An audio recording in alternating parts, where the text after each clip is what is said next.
Hello and welcome to the Beyond Borders podcast. I'm your host, Neil Howard. So glad that you could join us once again. And I'm very happy to be speaking with Paulene Delmo this morning, one of the operations managers at SixEleven. Welcome to Beyond Borders, Crystal. Thank you so much for joining us. Thank you also for giving me this opportunity to share my idea about BPO and also what we can do to our clients. First, if you would, tell us a little bit about yourself and what brought you to SixEleven. Well, I've been working with SixEleven for almost 11 years now. Okay. And actually, I started as a working student way back 2014. I stayed longer in SixEleven because the environment is actually healthy for me. Mm-hmm. And also it helps me a lot in terms with professional and personal growth.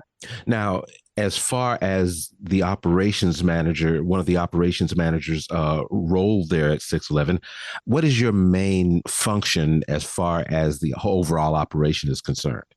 Well, basically, I always met with clients in terms of starting new projects.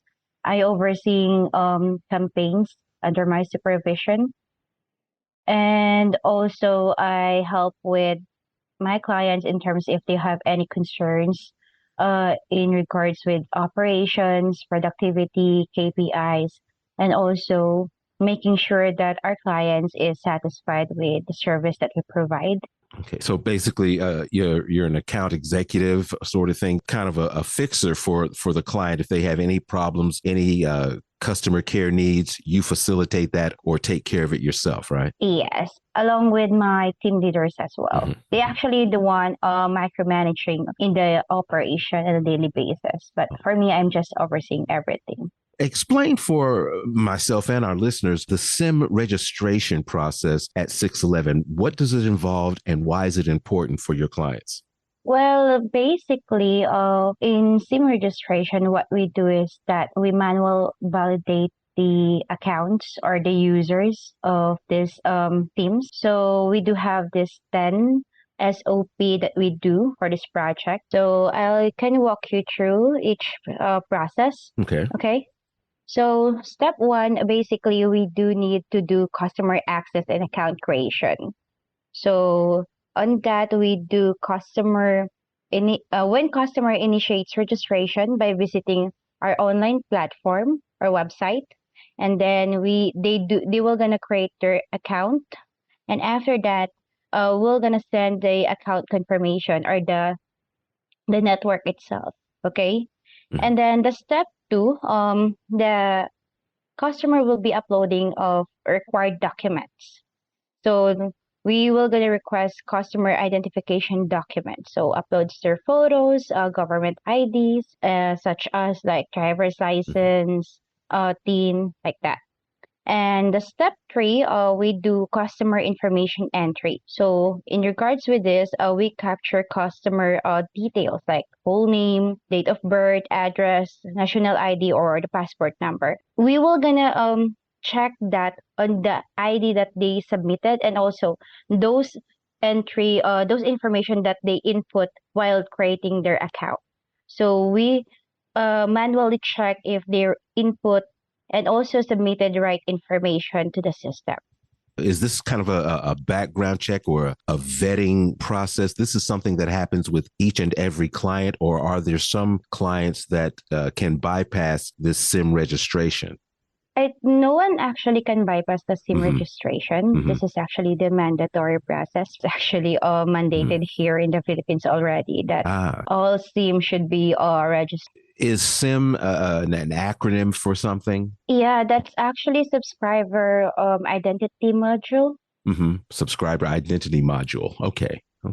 So that's what it is. It IDs the client and differentiates each client from another. And it also ensures that the information that they're giving you is accurate and not false or fraudulent, correct? Yes. Are there ever any instances in this SIM registration process where erroneous information is revealed that maybe the client did not know was there, or an attempt to defraud SixEleven somehow? Actually, there are parameters that was set on the validating when validating the SIMs.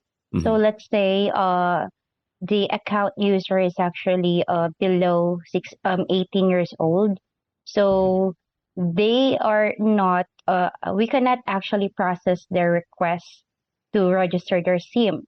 And let's say for example as well, they look young, like they are actually below 18 years old. So we need to have a proof that they are actually 18 years old above.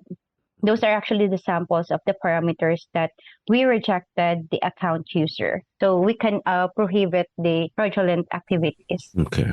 Now, I understand that 611 has quite a geographical reach. Is the SIM registration process different depending on the region that the client is in, say the UK, Australia, or the United States? This company is actually local owned in the Philippines. So we Mhm. only manual validating the Teams account users only in the Philippines. Only in Covered the all throughout. Philippines. Yeah. Okay. Okay. So that's not something that clients outside the Philippines have to undergo, correct? Yes. Is there a similar process for overseas clients that is similar to the SIM registration process, or is it a totally different process? Let's say if they were gonna buy a SIM on this company, they were gonna go through same process. So they were gonna follow through step by step those required process to register their SIMs. Is there anything that you'd like our listeners to know? What would you like them to leave with? What's the major takeaway as far as the SIM registration process, the importance of it, and 611's use of it? Yeah, actually, manually validating this SIM account users, it helps eliminate those fraudulent accounts, especially those who do scams or phishing Mm-hmm. of information and use it to ask money to other people. It helps eliminating those crimes in the Mm-hmm. Philippines. And also for 611, it helps 611 because we are actually PCI and also certified as data. We're actually compliant to data privacy. So it helps our company more fit to work with clients that has a same industry. Well, Crystal, how secure is the information that you're gathering from these companies? What type of security measures to ensure that a data breach doesn't leak some of this information that you're gathering from your clients? Okay, that's actually a good question. First off, we do have each projects in 611 actually has different user ID login that our IT provided. And other than that, we do set firewalls to make sure that we only access those sites, tools that related to the job. And also we do have a compliance officer that reviews all those specific sites that we need to have access on and also the tools. So in that way, we cannot like have the chance or this our agents will not have a chance to copy information, save information, and then they will get it and then share it to other in the outside of the company. Mm-hmm. And other than that is that all our agents signed a non-disclosure agreement. So they knew already that they should not tell any Mm-hmm. details, company name, client's name, information that they knew during their task. That should Okay. be only in the premises of the building when they So, do the job. so basically, it's classified, it's secure and classified as well in within the company. Yes, correct. Well, I sure appreciate you taking the time to join us here on the Beyond Borders podcast. And I'm certain that we'll be speaking with you and more representatives of 611 in our ongoing series. Thank you so much. Thank you, Neil. Have a good one. You've been listening to the Beyond Borders podcast. I'm your host, Neil Howard, in conversation with Crystal Delmo. Audio copies of this program are available at verticalinternetmedia.com. You can learn more about Vertical Internet Media and our BPO services at outsourcingfit.com.